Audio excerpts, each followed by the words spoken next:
Hi, for definitely the first time this has happened. If you're watching on YouTube, this may be the second attempt of recording this. If you're listening on the podcast, same. This is definitely the second attempt. But, hi there. My name is Graham, and I'm joined by Mr. Bib. I'll read Bib. Good after morning. Oh, no. Yeah, it's definitely after morning. Yeah, 12:15. Oof. I just looked down at the buttons to make sure the audio was going. The audio is there this time. I wasn't sure. I wanted to check. Hi. Anyway, I was just saying then, it's been a few weeks since we last went live with an episode of The Scoop. We've just talked about all of that and why on Twitch, because we do a pre-show. About 6 months ago, we changed the way that we record The Scoop. We do a little bit of a pre-show so we can talk about who we are, what we've been doing, what's happening around the scenes at ICU, so we can just get straight into the content in The Scoop. So if you want to see any of that stuff, twitch.tv/Ice Cream Plus. We spoke about all of that. The only thing I will repeat from that is !video if you're watching this on Twitch, or if you're on YouTube, just go to the video section and look at our most popular video on Twitch. We released a review of this, the Astro A50X headset that was given to us by our friends at Logitech GUK, and it's now our most watched video ever. So thank you everyone that has supported that. I appreciate you very, very much. Nice. But if anyone doesn't know what this is, my name is Graham. This is Bib. We are Ice Cream Uploads, and in true Ice Creamy fashion, this is The Scoop, the UK's #1 video games podcast. Even if we do so ourselves. Yeah, exactly. Anyway, we are here to give you our thoughts and our impressions on the biggest, the best, and the breaking stories from the world of video games. But it's not just about our thoughts and impressions. We want to hear your thoughts and impressions, and then your thoughts and impressions on our thoughts and impressions. That's kind of how the whole thing works. So please do feel free to get involved. And this is the part where I'm supposed to say we go live on Twitch each and every single weekday, which, well, let's be honest, we don't anymore. We occasionally do. This is the world's biggest-ish. Yeah. So we go live on Twitch-ish each and every single weekday-ish. And we go live at 10 a.m. ish. You get there's a lot of ish. We've got an ish anymore. Just use it, spam it, let's go. But if you are watching the stream on Twitch, please feel free to get involved, and it's important that you do, because we may be live on Twitch, but the live stream is turned into a podcast, a video on YouTube, and an audio podcast on iTunes and Spotify and Amazon Music and Google Play. There is a lot of places where over, I don't even know what we're at now. We're well over 200,000 people. We'll do a recount of that. Stop the count. No, keep the count going, but we'll get it. But yeah, probably 250,000 people or something since we last counted it have watched this program on demand, that have listened to the podcast, downloaded it, and so on. So please do feel free to get involved on behalf of those people that aren't here right now, but do get to watch it later on. Before we jump into the news, though, a couple of things to mention. If you are a sub to the channel, hi there. You can get prizes, or you can get a chance to get prizes anyway. We do the loot drop, which is a sub-only giveaway that we do every single month, and it doesn't matter whether you've paid for the sub yourself, whether you've used your free Prime sub, if you're tier 2 or tier 3, or if someone else has gifted you a sub. It doesn't matter where the sub comes from, as long as you're a sub to the channel. On the first Monday of every month, we export the list of people that are subs, and we give them a prize. Who was it that won this month? It was... Was it Twinks? Tanks? It was, yes. I was just having a look through my messages on Discord. And they won a game that I can't remember what it was, but they won it. No, it wasn't. It was Spidge. It was Twinks, and then he didn't reply, and then I think Spidge ended up getting it, and he got Final Fantasy dinner. Okay, there you go. Nice. It's rigged. Don't sub. You never win. Keck W. Don't listen to Shamranks. Shamranks has won before. It's bullshit. Many times, actually. Yeah. I think he's in the Atric Club. Is it? So I know Spike's won at least twice. How many times have you won Shamranks? I can't remember. I mean, Shamranks has, for anyone that doesn't know, Shamranks has been around for, is it like, 2? Ooh. 2. I thought it was in the Atric Club. So there's Shamranks' gifted. Shamrank threw down loads of gifted. They're 37 months. If you're in the loot drop 37 times, then you've got good odds. The only thing is, when Shamranks first entered, there was less subs on the channel, so the odds were better than they are these days. Speaking of which, by the way, no pressure at all. We don't put pressure for people to sub to the channel. We don't hide any of our content behind paywalls and things like that. But if anyone does have a spare Prime or whatever and wants to throw down right now, there is, I was talking about this on stream last night, or Saturday even, there is something that Twitch have just introduced, a 60-40 revenue split. If you get 100 subs 3 months in a row, you'll get 60-40 revenue split. And I think we had 100 subs for the last 2 months. So I don't know where our sub button is. I always have it hidden. So we are currently at There's 74. 74 subs. So how we lost some? We had like we went up to 81 on Saturday. So yeah, we need 26 subs. So yeah, dig deep. Now you don't you don't have to. If we don't make it, we don't make it. We're just not there yet. It is what it is. But yeah, if anyone does want to, then do feel free to throw down. Nice. Sorry to be quick, but gonna get ready for my stream. Keep on smashing. Appreciate you dropping in Mac and Gamer. Love that. Like. This is what Mac and Gamer sounds like, by the way, for anyone that's interested. Brexit.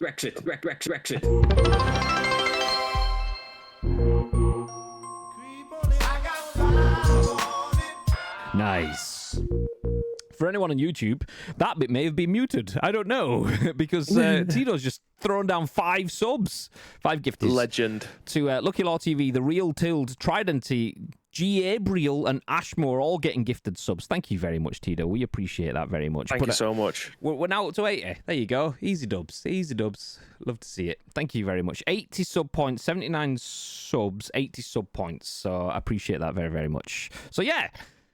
Legend. All we need is 20 now. Let's go. Appreciate you very much. Let's go. That was boring the fuck out of you talking about plumbing on stream. Saturday, I realised I'm boring. Sorry. That was for boring the fuck out. I get you now. I get you. It's fine, mate. It's fine. Good times. But now, though, we'll jump over to the split screen. Hi there, Bib. Hey, Graham. This is nice, sexy graphics we've got on the screen. I know we've mentioned it previously, but we just updated the Scoop branding for 2024 and then didn't really use it much. So for anyone that may be thinking this looks a bit different, it is different. It's been different for about a month. We've just not really used it in about a month. Yep. So yeah, we have a nice snazzy new logo that moves up and down, like up here. Look at it. Yeah, the UK's #1 video game podcast. We should probably put an asterisk on that. Just leave it with an asterisk. Yeah. But yes, we are here to talk about video game news, and we've got a few stories to go through. We've got a bunch from Xbox, we've got a little bit on Nintendo Switch and the new console, some Helldivers 2 content, and Free Game Friday. But if you missed it last week, there was basically the fallout from conversations that happened the week before. So Xbox were planning to have a big show to start off the new year. They were going to talk about new content coming to Xbox, new direction. They were going to talk about the Activision Blizzard stuff. But one of the things that people caught wind of and naturally became the biggest story piece was the fact that Xbox games are coming to other consoles. So nobody knows what games they were. There was rumors about Starfield and all sorts of things like that. But Xbox's biggest releases, apparently, were going to be on PlayStation. And Xbox were going to do that for every other game that followed, which kind of meant that your Xbox box, not Xbox boss, that's different, your Xbox box was kind of pointless. What's the point in having an Xbox if you can play all the games on PlayStation anyway?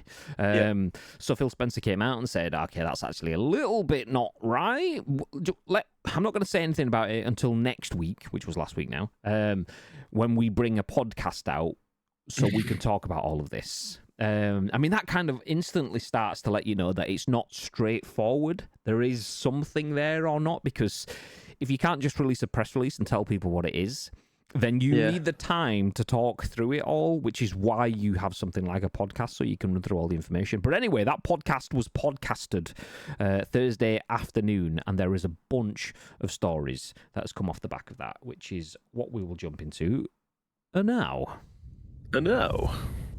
At least I hope so. Yay! The screens still work. There we go. We're up here in the top corner. So this is the key bit that we took away from it. This isn't touching about the games on the other platforms. We'll jump into that in just a second. But this is the one that a lot of people kind of ran with. Written by Chris Scullion at VGC. All of the news coverage that we have on this is from VGC. We'll jump through this article, but then we'll only show you the titles of 4 more articles. You can go through to VGC if you want to read the rest of it. But Xbox claims its next console will be the largest technical leap you will have ever seen. Ooh. So we'll stop there just a quick second. If Xbox are going to send all of their games to other platforms and pretty much mean the box is useless, Why will they have the largest technical leap that you will have ever seen in their next box? That kind of instantly tells you that maybe that wasn't quite factually correct. They aren't giving up on their system. But we'll jump into the tagline. President Sarah Bond also says exciting stuff coming out in hardware will be revealed this year. Ooh. So Xbox has confirmed that the current Xbox Series X and S consoles will not be the company's last. Speaking during a podcast on the future of the Xbox business, Xbox president, I love the fact that they say that rather than Xbox boss. Not the Xbox boss. Yeah, even just the fact that I stall Xbox boss before I say it, just so that I know that I don't balls it up. But anyway, Xbox president Sarah Bond made reference to the next generation of Xbox hardware and claimed it would be, quotes, the largest technical leap you will have ever seen in a hardware generation, end quote. Before the podcast was published, some fans were expressing concern on social media that reports of Xbox's plans to bring some of its games to PlayStation and Nintendo consoles may have been a sign it was exiting the hardware business.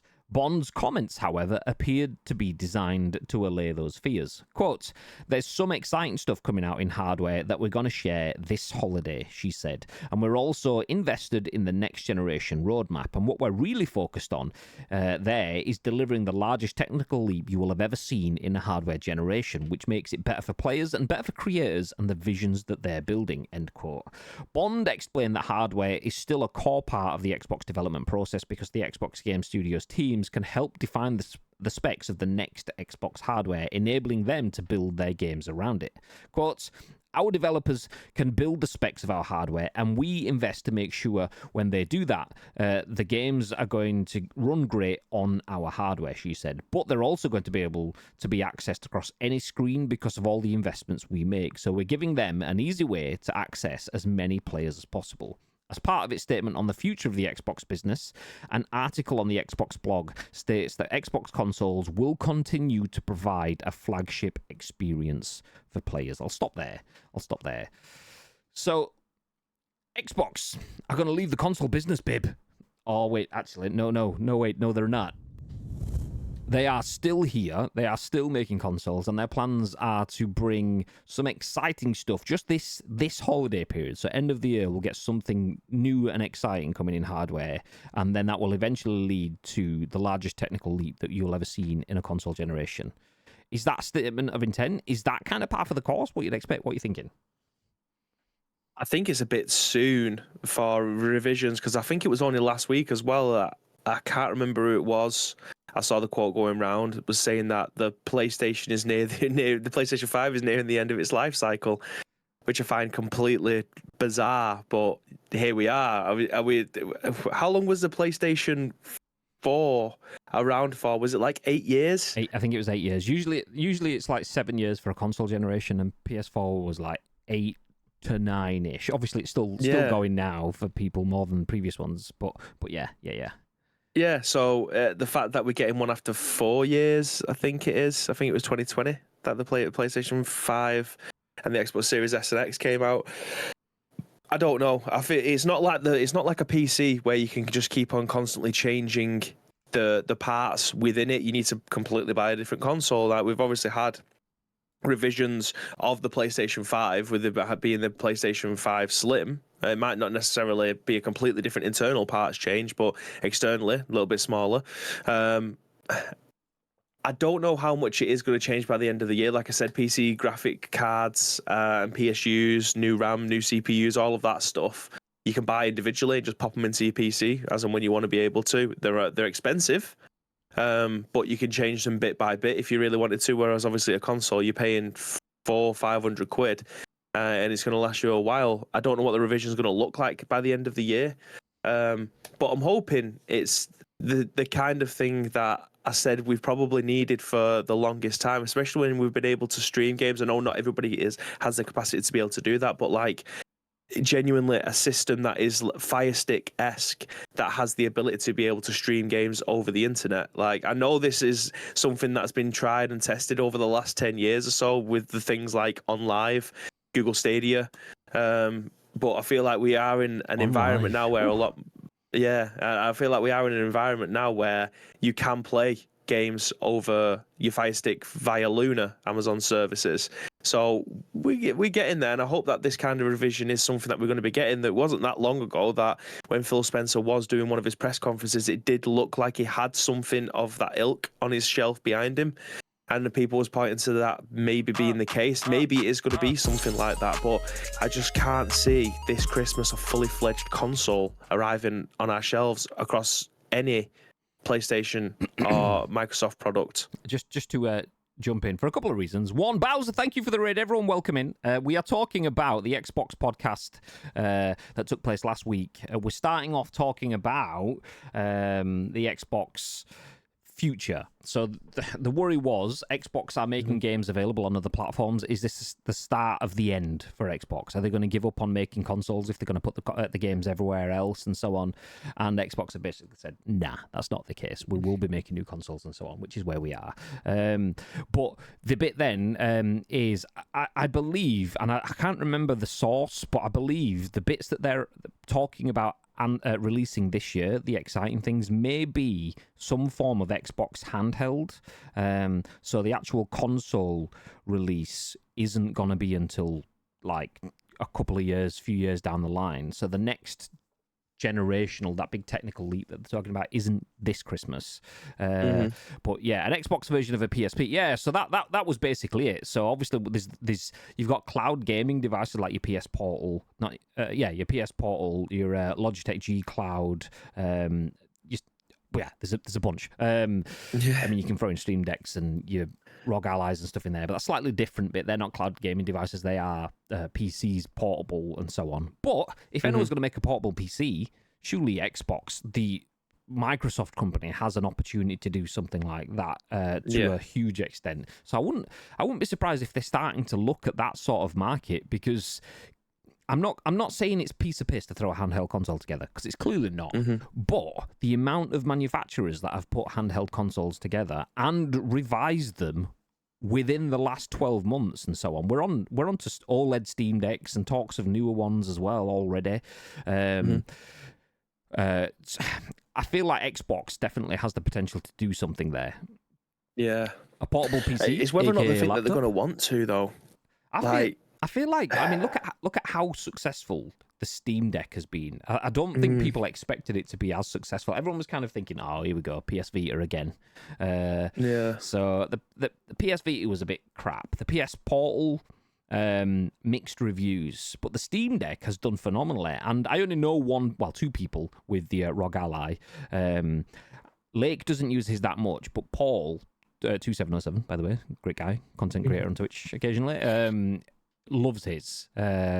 So something PC based rather than just cloud based, I could see being phenomenal. And it's working everywhere else. So I mean, then you factor in things like Switch that gives you portable gaming on the go, the ability to. Yeah. Could we see something Xbox Switchy-esque? I don't know. I think what Microsoft will want to do, though, they won't want to be someone who's putting out a console that is now inferior to whatever's on the market. So you've got things like your Steam Deck, your Lenovo, is it the Legion Go, as well as the Asus ROG and things like that. So there is obviously a lot of other handhelds in the market, not to mention obviously the Logitech G Cloud that's available too. So whatever they put out, I feel like they would have to have the market leading product for that time. Whether or not it's going to be something that is going to compete or exceed whatever is there, they're going to want. They can't put something out that's technically second best. I don't think Microsoft will want to be seen as that. So it's a very large market at this moment in time, which who would have thought 4 years ago that would even be the case? Like handheld gaming, I don't want to say it was dying on its ass, but things like the Nintendo Switch was carrying the entire scene until obviously, like you said, the Steam Deck came out and all the other handhelds that have recently come out in the last 2 or 3 years. So will Microsoft want to put everything in R&D to create something that is market leading, or will they be happy to be seen as second best with streamable Xbox Game Pass games? I really don't know. I really don't know. It's a decision that they will have to make. I don't want to say quickly, and I don't want to say that it. But yeah, I'm struggling for words because I don't know how to say it any more bluntly than they don't want to be seen as being a failure with the current climate that they're currently in. They're not necessarily failing in the console wars because they do have a service that I think I saw an article saying that there's 34 million paid customers on Game Pass. That could be true. Yep. But they don't want to obviously be seen as failing in another market in terms of the handheld one. They don't want to be second in that race. I feel like they're kind of okay there in that sense because Microsoft have dabbled with hardware. We've had things like your Kinect and stuff in the past that have been successful and then not as successful as they wanted. So I feel like that sort of hardware R&D experimentalism is kind of a cool angle that they can lean into, but also the alternative from a console perspective is the PS Portal, and people aren't sold on the PS Portal. It's not flawless for everyone. A lot of people have flawless experiences with it, but a lot of people going, you need like gigabit internet and so on. So I'd be screwed with it. Using my phone and PS Remote Play and a backbone should be decent. It's painful. It's painful. I get a better experience playing Xbox Cloud Gaming on my phone than I do using PS, despite being sat next to my console and the Xbox servers are somewhere else in the world. So their infrastructure is just better. So I can see them having something cloud focused just to keep it cheap and affordable, but then outperform the PS Portal. But I can also see them going the other way. So I don't, I wouldn't. I'd sit on the fence in terms of which way I think they'd go. I could see them going after both. But yeah, I don't know. They're investing heavily in cloud gaming, so it could be that kind of thin client. And the Logitech G Cloud is phenomenal. I know obviously Logitech G partners, so take that with a pinch if you want. But I tried it at a Logitech Masterclass event. Super responsive and so light and comfy to hold as well. I was worried it was going to be big, heavy, bulky. Like for anyone that sells a Steam Deck, they're quite heavy. It's like holding an old Game Gear. They're quite chunky things. But the Logitech G Cloud was just taller, thinner, and super comfy to hold. So if Xbox can do something like that, winners. In fairness, I bought a Switch Lite. Haven't used it anywhere near what I should have. I mean, I think that's kind of a Switch thing in general. It's quite a divisive medium, is the Switch. You either use it all the time or you have it and use it sparingly. So I'm very much in the sparingly camp. I will use it occasionally, maybe once or twice a year, whereas Bibby uses is so much more than me. And some people, that'll be their primary. The way we spoke about in the past is it's not so much as a first-party console, so you've got your Xbox and your PlayStation. The Switch was the alternative, so you wouldn't go, are you Xbox, PlayStation, or PC? Because you'd be like, I'm Xbox and Switch. I'm PlayStation and Switch. I'm PC and Switch. Your Switch was an alternative, not one of your main choices. Naturally, people can have multiple and go with it. Obviously, that's kind of grown to the point where the Switch is definitely something that stands more on its own now. I mean, it sold twice as many Xboxes as Xbox has sold. So in that sense, it kind of is, but still is that thing. So it is a major first-party release, but it is also an alternative for the people that have a major first-party. Yeah. So, yeah. But that leads into that again in terms of, so that's proving that you can have your main console and an alternative, or both if you just play the Switch. So Xbox has its main console, but they don't have the alternative option covered. PlayStation have kind of got that with the PS Portal. So all Xbox needs to do is do something a bit better than the PS Portal, maybe even bring it a bit cheaper, and skadoosh, that's it. Yeah. Winner. So could be. But either way, it means that Xbox are definitely planning for the future. If they're going to bring out something, if it is handheld, they haven't said that. We're putting rumours together by saying that. It could be something else, but they've got hardware stuff planned. What else could it be? Do we see Xbox VR, AR sort of stuff? Because Apple have started in that. I'm not sure. I've not heard any rumours pointing towards Xbox VR. PlayStation have that, so maybe they could go for that, but I think handheld is more likely. Other than that, I'm not sure where they go hardware-wise. I'd be more thinking about like what Bibby was saying and taking the hardware away and bringing in some form of streaming, casting sticks and Fire Stick sort of devices and stuff. So yeah. Surely that'll be cheaper for them as well. Like to create something Fire Stick-esque compared to the peripheral, compared to the hardware that you have to then sell. probably at a loss in hoping that people will end up either resubscribing or subscribing to whatever service it is that you're going out. You just have to sell a very small stick that does all the processing power over the internet. I don't know. I don't know what they're willing to invest into something that might not be what everybody wants at this moment in time. Well, let me just jump back over to the news screen. So that news article that we spoke about came from the Xbox podcast last week. And if we start from the bottom of the screen up here, this is a series of news articles posted on VGC, videogameschronicle.com. So the bottom article is pre-podcast. Ahead of its business update, Microsoft reportedly told staff every screen is an Xbox. You can see that's where the clickbait's come in. Oh my God, every screen's an Xbox. That means we don't need Xboxes.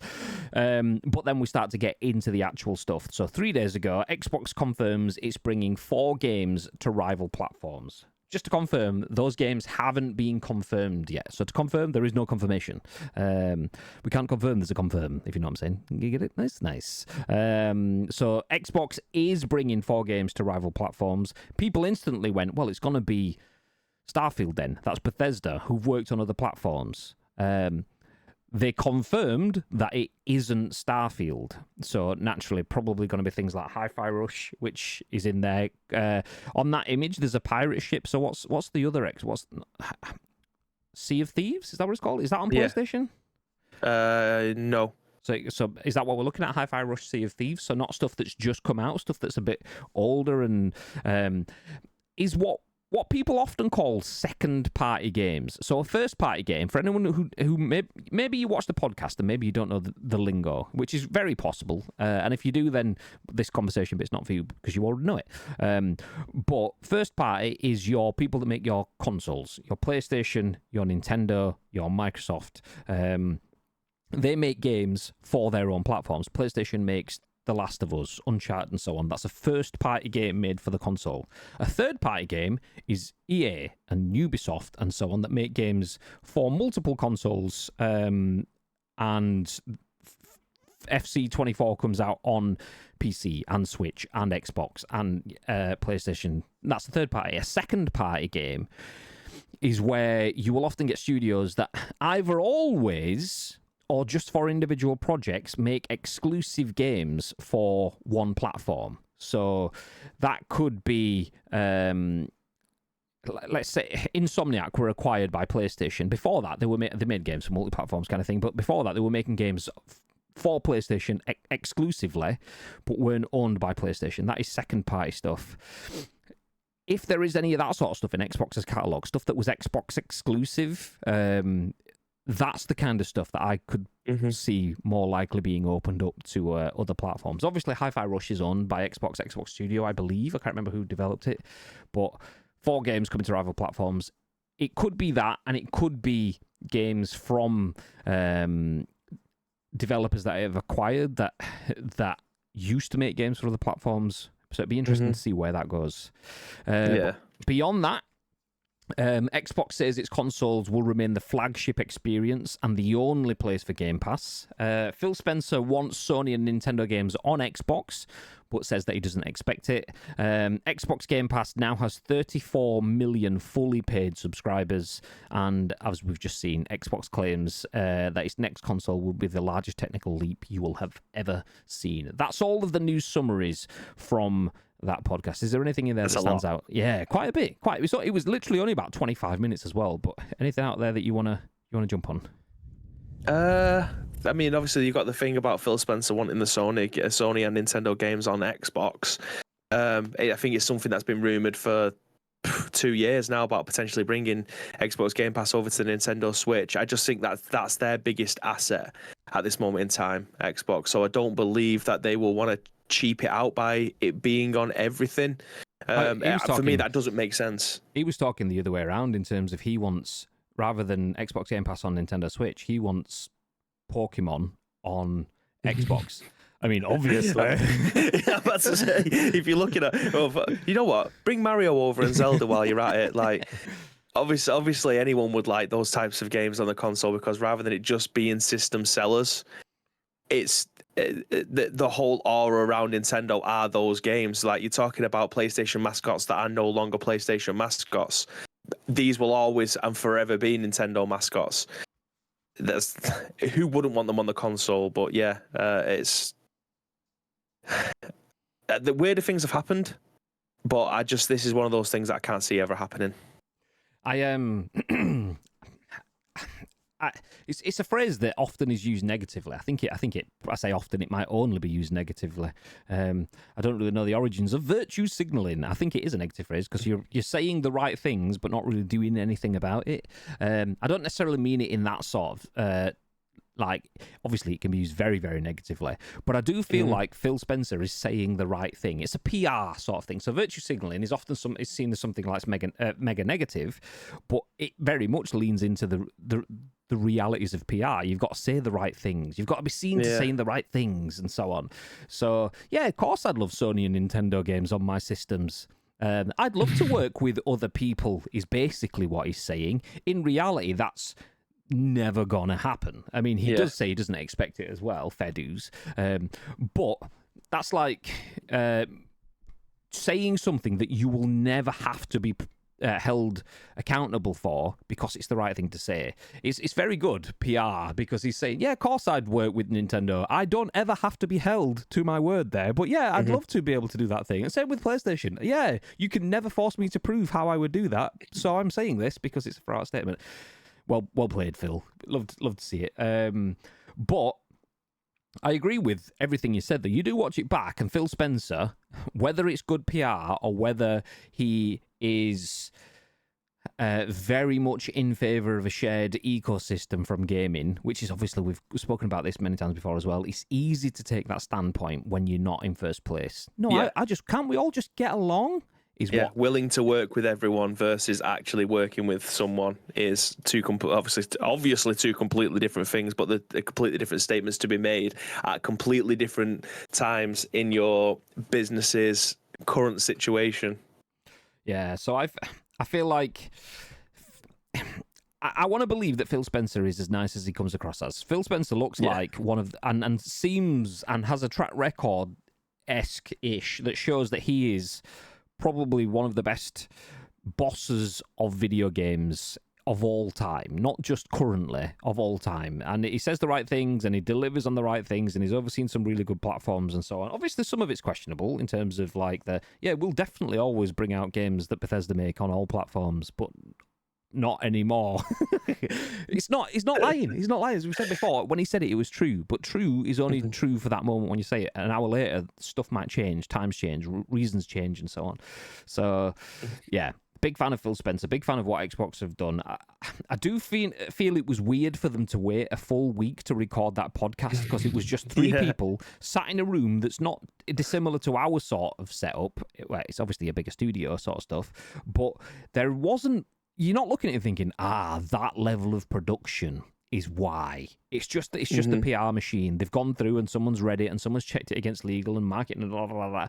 And I feel like I just don't understand why you couldn't have done that faster. I know you are Microsoft. I know it's worth millions and so on. But surely those millions that you've got should be invested in making these messages happen quicker when they need them. If you'd have just put all this shit out last week, like, people on Tuesday go, Xbox are moving all the games over to fucking PlayStation. Phil Spencer goes, actually, we'll go live in a bit and talk about it.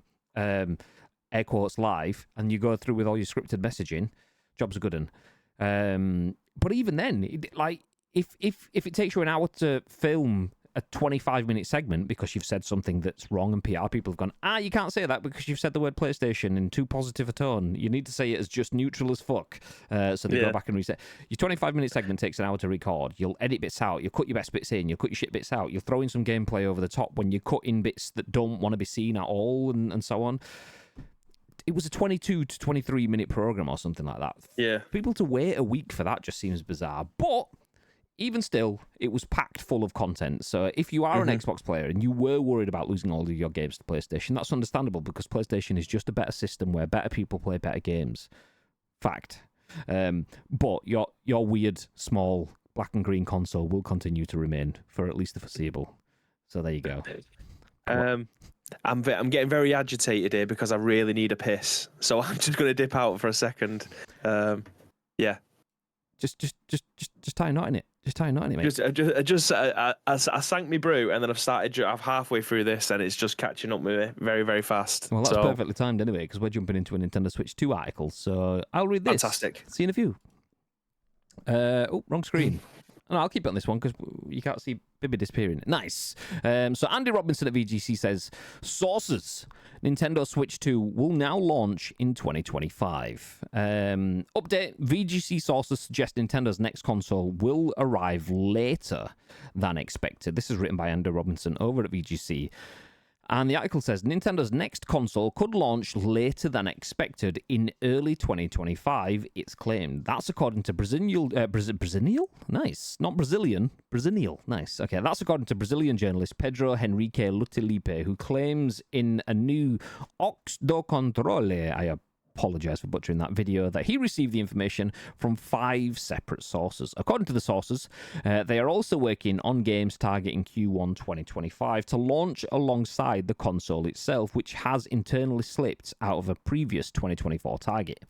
Eurogamer reports heard, quote, similar whispers from industry sources this week, though has not been able to concretely substantiate them. Previously, VGC reported that Nintendo was targeting a launch for its next console in late 2024 per development sources. This was later supported by other outlets. And now we've got a few updates to this article. So this article was shared 16th of February at 4:30.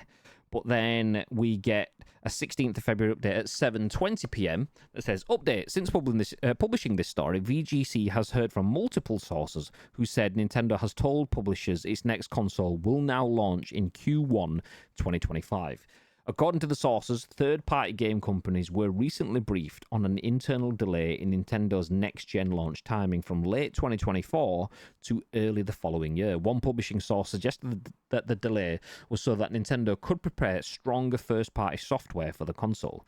It's possible the next-gen Nintendo console will now follow a similar timeline to the Switch, which was released in March but announced the previous year. VGC has asked Nintendo for comment on this story. Then, 2 hours later, update number 2.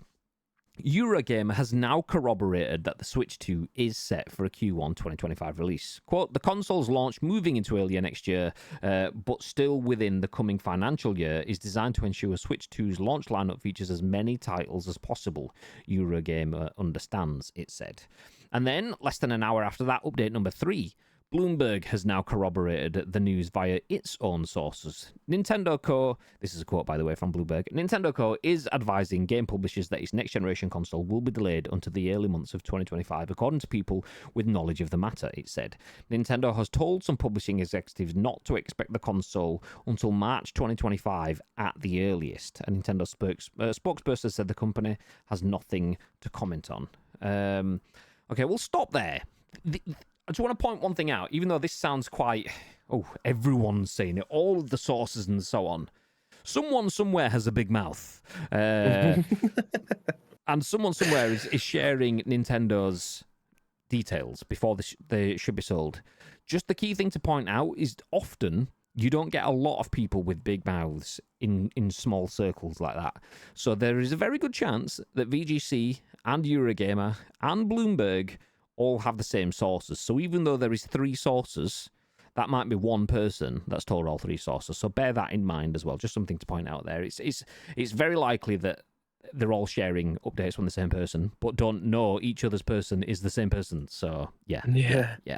But either way, if it's one person or 3 people, 3 different outlets that are clearly relying on this person or trusting this person enough to share their content, have all said that the Switch 2, which was due to be coming out roughly later this year, probably holiday period so people can invest in time for Christmas, is now going to follow the format of the previous Switch and come out in potentially March 2025. So missing the Christmas window, but hitting that early spring window with an idea to sell more leading into throughout summer and then obviously go big first year Christmas. What are your thoughts, Mr. Bibb?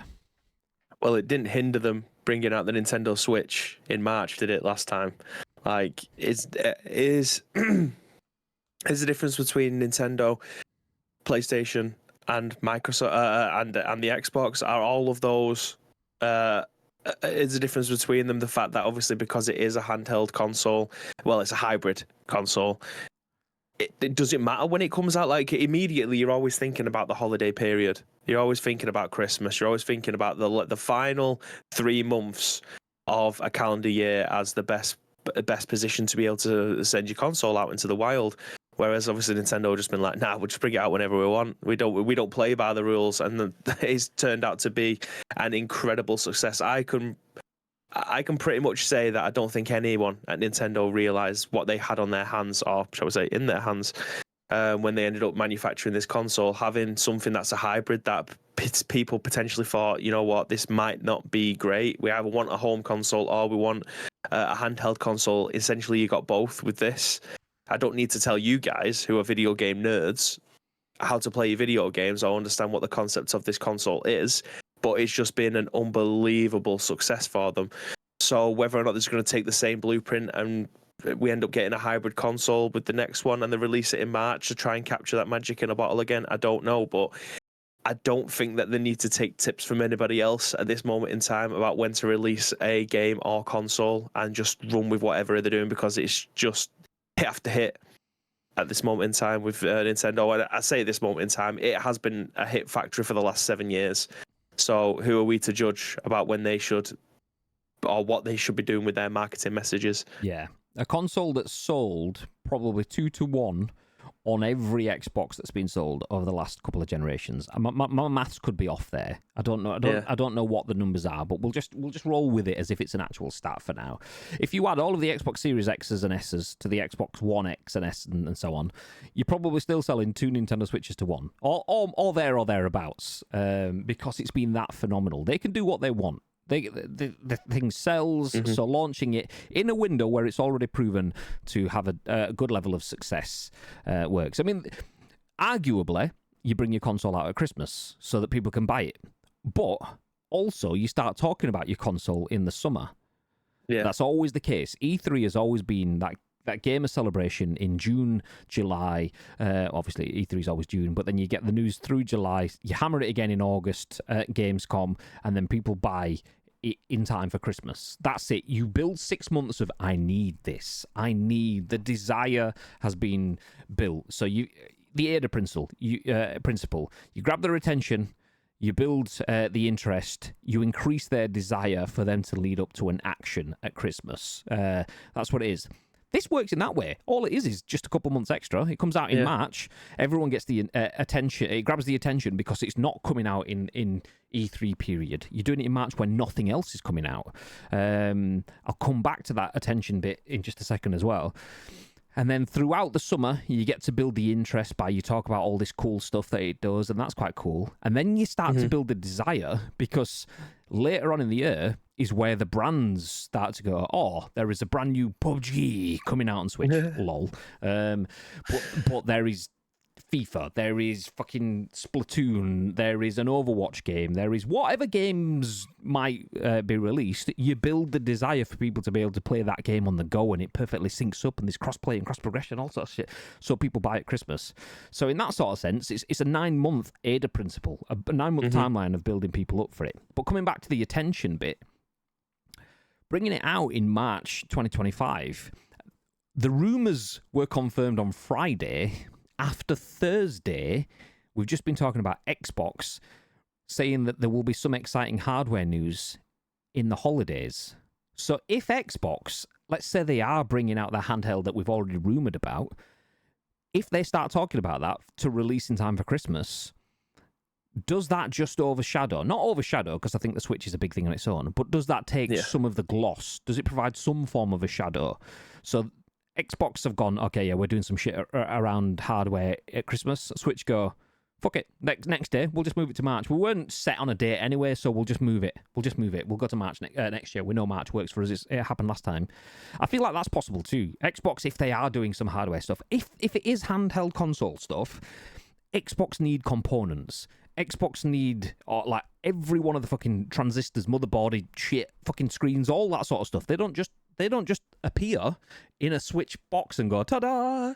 They have to be ordered well before produced, because we're talking millions of units of this sort of stuff. They are produced in factories, and usually in the same factories that other consoles and hardware providers are going to be buying things from. So it's very possible if there's no confirmation that Microsoft are building a handheld console, it's very likely that Nintendo will have insider information that Microsoft have just bought 4 million LED, LCD, OLED, BBC, GCSE screens for their console. So maybe Switch have gone, okay, well, Microsoft have just bought shitloads of stuff to come out this projecting. That's probably a Christmas release. We'll move it next year. So even though they've not been told that there's the Xbox handheld, if there is one, Switch, Nintendo will have some information that they'll go, okay, that's good to know. We'll keep that under wraps and we'll just move our shit around it accordingly. And vice versa. Xbox will be doing the same thing. Okay, if Switch aren't sure, we'll come at Christmas and we'll force them into next year because we feel like that's the best play for us. There's always that sort of world where that sort of happens. So it's interesting. It's interesting. We could, within the next 12 months... well, actually, it'll be 13 months because March is 13 months away. In the next 13 months, we could have two new... If we're going to put all our eggs in the Xbox handheld basket, we could have two new first-party consoles, both of which are handheld, which will give us not only the potential next generation of Switch, but we will have all major first parties having handheld versions with the PS Portal, Nintendo Switch 2, and whatever, Xbox stuff. So... the game's fucking world could change massively in 13 months. If people suddenly make a big pivot towards handheld gaming, obviously, that's a very big if. I know that's a big if. But the way that games are being made, the way that the types of games that are being considered for being made could be very different in 2 years' time. Yeah. Well, I say, like the way that video games has evolved over the last 24 months, never mind the last 7 years, never mind the last 10 years, the 20 years, we'll just play games differently. The way that we intake media now, like if someone posts a 3-minute video on Twitter, people are going ballistic about it. They want everything being chopped down into 30-second segments. Like no one wants to watch anything that long anymore. We've been... the digital media age, we've been programmed to now watch things between 7 and 20 seconds long. It is not a lot, really, is our attention span. How many times have you sent me a video and I've gone, that's like 8 minutes, I'll come back to that later on. Yeah, if it's longer than 3 minutes, I'm like, fuck this shit, I'm out. That's it. People have just been programmed completely different now. So, yeah, it's the way in which we're digesting stuff needs to... We are becoming more idiotic, let's be honest, aren't we? As a human race, we are becoming thicker, we're becoming idiots. We don't want to learn anything. We don't want everything to be digestible in large amounts. We want everything a lot slower. We want everything a lot more condensed. So yeah, that's the same with playing video games. If some people now look at a game that they would have absolutely loved to have played for 60 hours and go, fuck that, give me an 8-hour experience instead. So it's the way that we end up telling stories a lot shorter now. But yeah, I don't know. I'm glad that people in higher positions that know a lot more about this stuff and the human psyche are making decisions and not us on the ground floor. Tito says, if I see a YouTube video over 20 minutes, apart from Ice Cream Upload's A50X video, I'm out. I see game reviews over an hour. I think it's just too long. No, I get it. I get it. I fully understand it.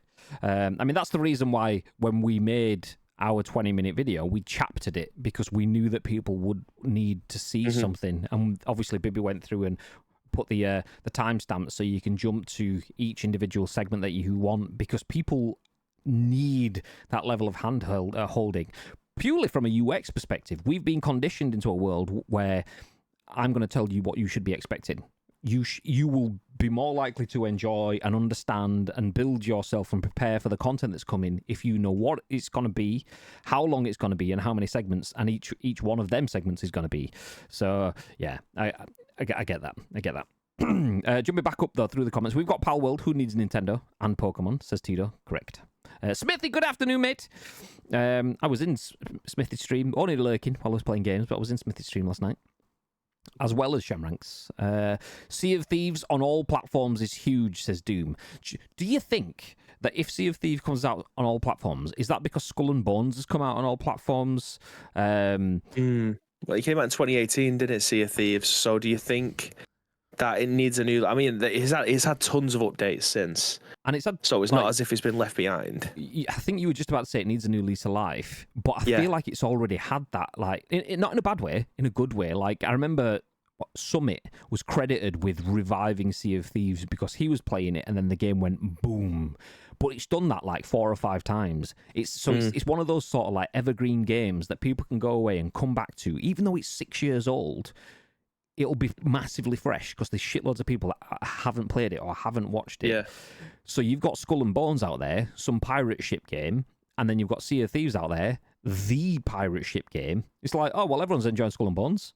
We'll come out and we'll play some Sea of Thieves. Jobs are good. And bop, stick that everywhere. So if that's the plan, one of the things that Xbox mentioned about their games as well is that they basically get to a point of saturation. If you watch that podcast, it's really good because you get some of their insider thought on it. Obviously, PR proved, but still insider thought. And they understand that their games will hit market saturation and go, well, we're not really going to sell anymore. So why don't we just put stuff elsewhere then? There might be old games that could benefit from a bit of that love before we bring out a new game just on Xbox. And then bring it out on other platforms later on. PlayStation have done it, so it's not a bad thing for Xbox. PlayStation do it with PC. They bring out The Last of Us, use every bit of its life, bring out another update, and then another update, and then bring it out on PC. Because they've milked every single bit of it because they can do. Not that it's in a bad way, just in a business sense way. So, yeah, it makes sense. Doing that with Sea of Thieves, you're probably not going to get much more sales out of that. Other than your Game Pass revenue generally from people getting Game Pass and playing it through that, you're not going to sell it anymore. So that would be a perfect one to bring out elsewhere. Would Microsoft be saying this if they were winning the console war? Apologies if you spoke about this, was on a work call. We did mention that, but yes. Yeah, so we were talking about a lot of the stuff that Phil Spencer said is great, but some of it seems like, for want of a better phrase, I don't think it's the right phrase for it, but virtue signaling was the phrase that I used. He's saying stuff that sounds nice and the right thing, but it's also stuff that he doesn't have to necessarily stand up for, because some of the things that he was saying were the right things to say, but aren't even his decisions to make. It's other people's. So it's like me sat here going, oh yeah, I definitely love to work with Dr. Disrespect. If the opportunity came along, I wouldn't say no. The opportunity is not coming along, so it's irrelevant what I would say or wouldn't say or whatever. So, yeah. Ads will defo pop up now. He didn't. The summoning circle for ads didn't work. It's Eric, welcome in. What does it say? That Taco Bell put out an Apple-level presentation that no one expected, and it was more interesting than the Xbox podcast. What the fuck was this Taco Bell presentation? God damn, welcome into this stream. I don't know if you're still here. I know that was a little bit of a while ago, but we were in our pomp at that point in time as that comment came through. And you're probably not seeing this now because ads have just popped up. Fuck. So, yeah, I didn't see the Taco Bell one. Can you still see us, or do you have an ad, by the way? I don't want to ask you a question if you're not here. Ad break is in progress. You probably can't see this. We'll come back to it in just a minute.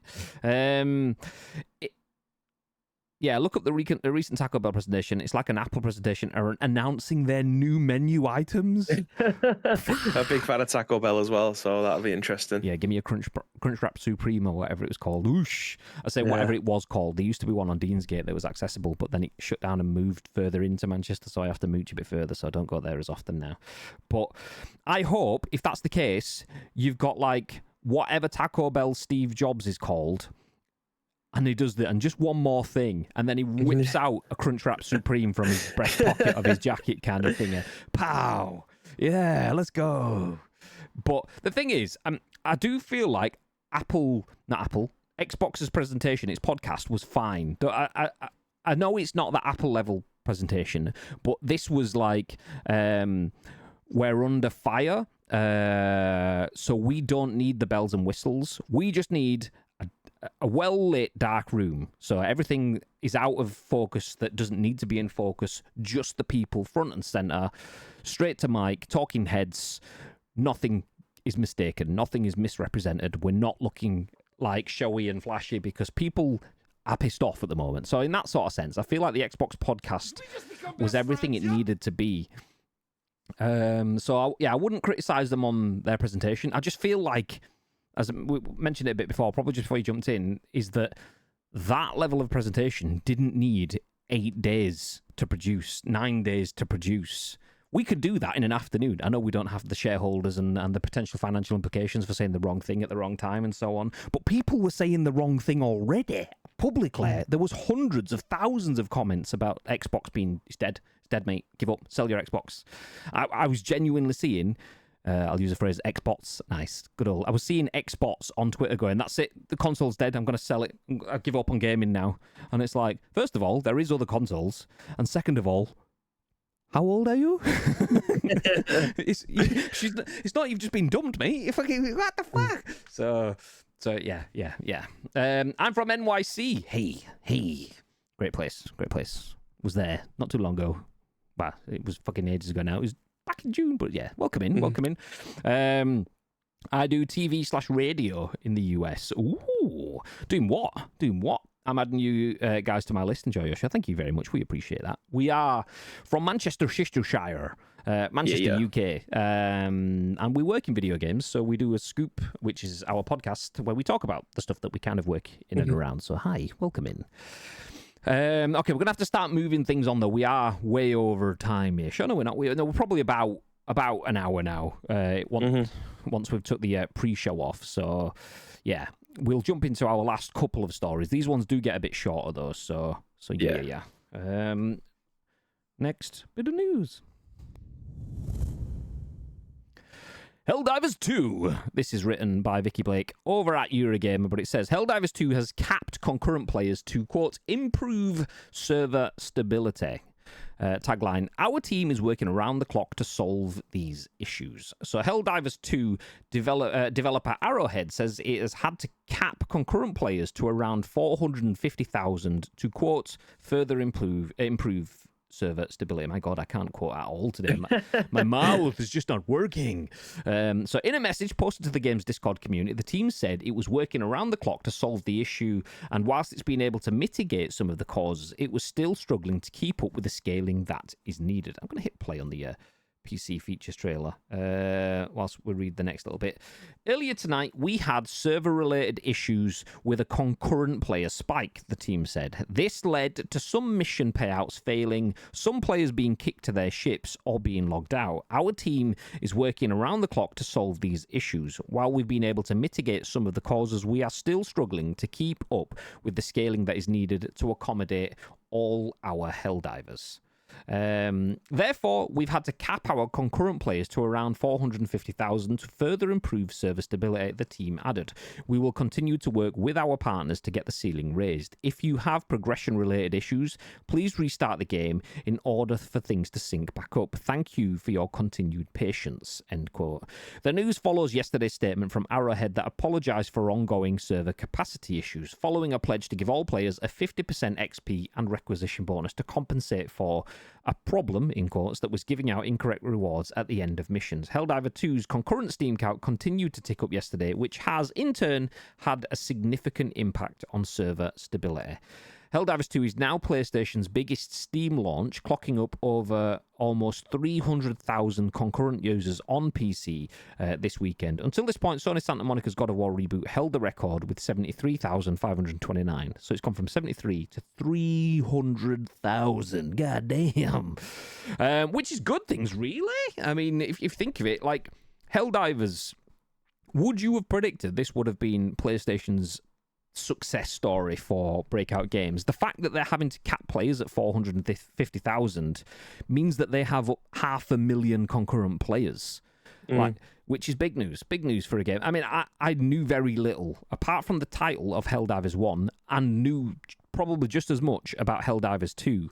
It was actually from Extreme Matt, who is Sean Labode from PlayStation directly. He was playing it during a charity stream on the weekend, and he was telling me that it was a isometric sort of top-down shooter that's gone to third-person sort of stuff. And then I went off to look at a video about stratagems, which are basically, it's like calling in perks if you were looking at other games. You can throw something out on a big fucking rocket. Oh my God! But it looked fucking amazing. But clearly I'm not the only one that thought that, because lots and lots of people are playing it. 300,000 concurrent players on Steam. That's concurrent as well, not sold, concurrent. Usually, what, 25%? Probably shit average. That I don't really know. I've picked that figure out my ass. 25% of people playing at any one point in time? Could be less, could be more, I don't know. But if that's the case, over 1 million sold on Steam, plus PlayStation and so on. Like Artphaser says in the chat, suffering from success? Question mark. Yeah. It seems that way. What are your thoughts, Mr. Bibb? Yeah, I think it is at this moment in time. It's obviously a good thing. Well, obviously not if you are a person that's trying to play the game and can't get access to it. But from a success standpoint from the developers and publishers, yes, this is fantastic news. But people are fighting to try and get on to play the game. It's something that they obviously need to sort out rapid before people start to refund it because they can't play it. Lee was mentioning in the office last week that he managed to play it okay on the Friday, but it comes to Saturday when obviously everybody is off work and they're looking to try and get the game on. He couldn't get in. He couldn't get into it at all. So, yeah, they are suffering from their own success. But I actually played the first Helldivers on the PlayStation Vita. I enjoyed it. It was, like you say, it's a completely different game, an isometric one. But this, as I said to you before, went live. Helldivers 2 definitely looks like my kind of game. I can definitely vibe with that. And clearly the rest of the world is too. We had Pal World last month. It seems like it's Helldivers this month. It's a good time to be playing or investing in video games, essentially. Like, there's just been banger after banger this year already. So hopefully they'll start to turn a corner and obviously get people playing the game because that's what they want, rather than people I don't know taking the game back or refunding it because they can't get online to be able to play it. But yeah, it's a smash hit, shall we say? Yeah. I'm glad to see it doing well. So the first person that started speaking about it for me was Wobbles. Wobbles was the first person I saw, and he was like, "Are you going to play in Helldivers?" I was like, "What?" Completely forgot about it. And then after that, started chatting with Sean from PlayStation and a few other people, and yeah, seeing it doing bits, I'm glad to see it. So yeah, and long may that continue. Artphaser, thank you for the suffering success. I've added that as I was discussing now. What a nice little tagline. Drops into the stream, first bit of chat. So useful, it gets put into the on-screen graphics where it'll remain forever. Yeah. Tito says Sweat Dog was playing with Wobbles on Saturday and he got no XP while Wobbles went up 3 to 4 levels. I think that's a reflection on Sweat Dog more than anything myself. Unlucky man! Confirmed. Yeah. I mean, if he restarts it, I'd be keen to know whether he actually jumps up 3 to 4 levels there or whether it was just one of those sort of things. But like Baby says, Lee from our office was saying the same thing. He playing on Saturday when it was just like difficult because all of the people that had spent the Friday installing it had jumped on, or all the people that had only been seeing it and thought, I'll have a go. I'm off this weekend. I'll give it a go then. So obviously you get that spike in that first weekend sort of stuff. So it'll no doubt normalise. Any game that's a major success has that stuff. I just hope that they can do it fast enough to capitalise on the boom rather than the bubble bursting before they get it to fix, because obviously the bubble bursting means they fix it by default. Less players, no players means it'll work, but then it means it doesn't work from a business standpoint. So hopefully they get the little sweet spot, they get shitloads of people playing, and everyone's happy. Nice. There we go. Nice. Okay, one final news story. This one's a good one. This is Free Game Friday. On a Monday. We're catching up, guys. Jesus. Yeah, goddamn. Give us a second. So, for anyone that doesn't know, we usually cover this one. This is Morgan Park and Lincoln Carpenter over at PC Gamer. Free Game Friday. Nice. Cheers, babe. Thank you. I appreciate that. So, Epic give you a free game every week, and we cover that. Plus other bits. Obviously, it's the middle of the month, so we're not going to give you any updates on PS Plus and things like that because, they're weeks ago now. But just a couple of days ago, 4 days ago. In a few days, it'll be redone again because we missed a few days. But if you have Epic Games Store, you can get Dakar Desert Rally free from the Epic Games Store. A little bit of blurb on this for those that don't know. February 15th to February 22nd, 2024 is when you can get that. It's about 4 p.m. in the afternoon in the UK. So 4 p.m. GMT, it will finish on Thursday. If you've not got it by then, you won't get it. It will be replaced by Fallout 2, and Fallout Tactics. So if you're a Fallout gamer, there's a lot of stuff coming on Thursday. Yeah. But before then, you can get Dakar Desert Rally, which the blurb says, apologies to any insulted Skywalkers. This week in Epic Freebies, sand. It's coarse and rough and irritating, but as rally drivers know, it's fun to race on. In Dakar Desert Rally, drive all manner of off-road rally vehicles in sim and casual races in an open world based on the Dakar Rally, the world's biggest rally event. So if you like a bit of rallying and you like a bit of sand in your giblets, then get yourself Dakar Desert Rally. It's free on Epic Games Store. Also, good time to remind people that if you are getting anything from the Epic Games Store, or you're buying anything in Rocket League or Fortnite or whatever, make sure you use code ICU, because we are Epic creators, we are Epic partners. You can use our supporter creator code, which is just ICU. Add that in, and then you help support us. We appreciate you. Hashtag ad, hashtag spawn, hashtag give us your cash, hashtag yeah boy. You found some Dakar Desert Rally, babe? Not particularly, but it's in my library, Graham. It's in my library. Nice. I hope you added code ICU at the checkout screen. What do you think? I'm an idiot? No comment. This may need to get on my PC. Let's do it, Smithy. Do it. Are you off this week as well? Oh no, you couldn't get this week off or something. It's half terms and stuff. So I remember you saying in stream last week when I asked you. Well, if you stream it, I might jump in and watch. I don't mind watching a bit of a racing game. Less so from like cockpit sort of view, which I know obviously is kind of a big thing that appeals to you. Obviously, you like the idea of the full racing rig sim setup sort of thing. But I'm very much a outside of the car sort of racer rather than an inside of the car. If I'm watching content, if I was playing it, fucking stick me in that cockpit, boy. Yeah. But yeah. Well, you're in work anyway, so I won't be watching you playing it, so it doesn't matter. Nice. Job's a good one. Who cares what I want? But yeah, that is a good jumping off point for us. So Dakar Desert Rally is free until Thursday on the Epic Games Store, where it'll be replaced by a bunch of Fallout games. Speaking of Fallout, there's been lots of Fallout from the Xbox podcast that took place last week. Xbox has the largest technical leap that you will ever see in an Xbox console, apparently, coming soon. Air quotes-ish. Xbox Game Pass has 34 million paid subscribers, which is big numbers. Nice. Phil Spencer wants Sony and Xbox games on Xbox, but doesn't expect to see them there. Xbox consoles will remain the place that you want to play Game Pass games, or the only place that you can play Game Pass, even though Xbox is bringing 4 games to rival platforms. We then spoke about Nintendo Switch 2 potentially coming out in March, maybe 2025. Helldivers 2 is smashing it. It's suffering from its own success in the best-ish way possible. And you can pick up Dakar Desert Rally, as we just mentioned, free on the Epic Games Store. But that is it for the news today. We should hopefully be back with another episode tomorrow. I am with her all week. I won't be in the office. But Bibby might be. It might be, so I might get Bibby in the ICU studio, looped in for a scoop number 2-ish. We'll see. Ish. But before any of that happens, Mr. Bibby, is there all that you would like to add?